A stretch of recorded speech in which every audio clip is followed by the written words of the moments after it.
বিশ্বের সবচেয়ে অদ্ভুত শিল্পপতি বলা যায় এই ভারতীয়কে। শিল্পপতি হলেও তার নিজের কোনো মোবাইল ফোন নেই, অথচ অন্তত ৬,২৩৪ কোটি টাকা বিলিয়ে দিয়েছেন তিনি। কে এই বামপন্থী শিল্পপতি, জানতে দেখুন বিস্তারিত। স্বল্প আয়ের মানুষ যারা ব্যাংক থেকে ঋণ পান না, তাদের ঋণ দেওয়ার মাধ্যমে নিজের এক বিশাল সাম্রাজ্য গড়ে তুলেছেন তিনি। অথচ তিনি তার অধিকাংশ সম্পদ মুষ্টিমেয় কিছু কর্মচারীদের মধ্যে বিলিয়ে দিয়েছেন, আর নিজে রেখেছেন শুধু ছোট্ট একটা বাড়ি আর লাখ চারেক টাকার একটি গাড়ি। শুনলে আশ্চর্য হবেন, প্রায় ৬,২৩৪ কোটি টাকা বিলিয়ে দিয়েছেন এই ভারতীয় বিজনেস টাইকুন, যার নিজের কোনো মোবাইল ফোন নেই। ভদ্রলোকের নাম আর থিয়াগরাজন। তাকে বিশ্বের সবচেয়ে অদ্ভুত একজন শিল্পপতি বলা যেতে পারে। তার তৈরি শ্রীরাম গ্রুপ বর্তমানে মাল্টি বিলিয়ন ডলারের এক সাম্রাজ্য, যা অনেক দিক থেকে এই বিশ্বের বড় বড় বাণিজ্যিক প্রতিষ্ঠানকে পেছনে ফেলতে পারে। ভারতের গরিব গুরব মানুষদের ট্রাক, ট্রাক্টর এবং অন্যান্য গাড়ি কেনার জন্য ঋণ দান কার্যক্রমের অন্যতম পথিকৃৎ থিয়াগরাজন চেন্নাই ভিত্তিক শ্রীরাম গ্রুপকে এমন এক প্রতিষ্ঠানে পরিণত করেছেন যেখানে সব মিলিয়ে প্রায় ১,০৮,০০০ মানুষ চাকরি করেন।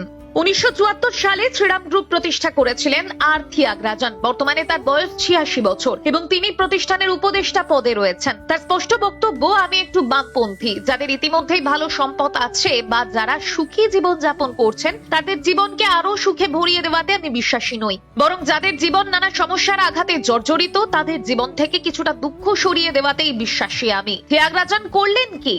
তিনি দেশের দরিদ্র মানুষকে সহজ শর্তে ঋণের ব্যবস্থা করলেন, যারা গতানুগতিক ব্যবস্থায় ব্যাংক থেকে ঋণের সুবিধা পান না। চেন্নাইয়ের একটি সচ্ছল পরিবারে গৃহকর্মী, পরিচারক পরিবেষ্টিত থেকে বড় হওয়া একজন মানুষের পক্ষে সমাজতান্ত্রিক চিন্তাধারায় অনুপ্রাণিত হয়ে ঋণদাতা প্রতিষ্ঠান গড়ে তোলা অপ্রত্যাশিত ঘটনা। কিন্তু তিনি বিশ্বাস করেন, দরিদ্রের ঋণ দেওয়া সমাজতন্ত্রের একটি রূপ। কতিপয় ধনী মানুষের লাভের বন্দোবস্ত করার চেয়ে দরিদ্র মানুষের কল্যাণ চিন্তায় শ্রেষ্ঠ।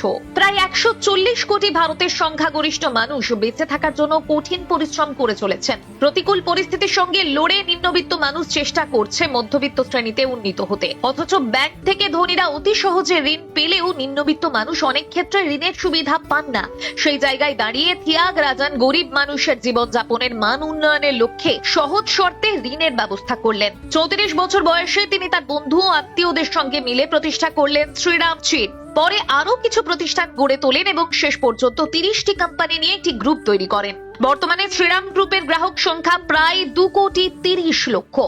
থিয়াগরাজন জানান, তার আগেও টাকার বিশেষ প্রয়োজন ছিল না, এখনো নেই। তিনি খুব সাধারণ জীবন কাটান, তার কোনো মোবাইল ফোনও নেই। তিনি মনে করেন মোবাইল ফোন মনোযোগ নষ্ট করে।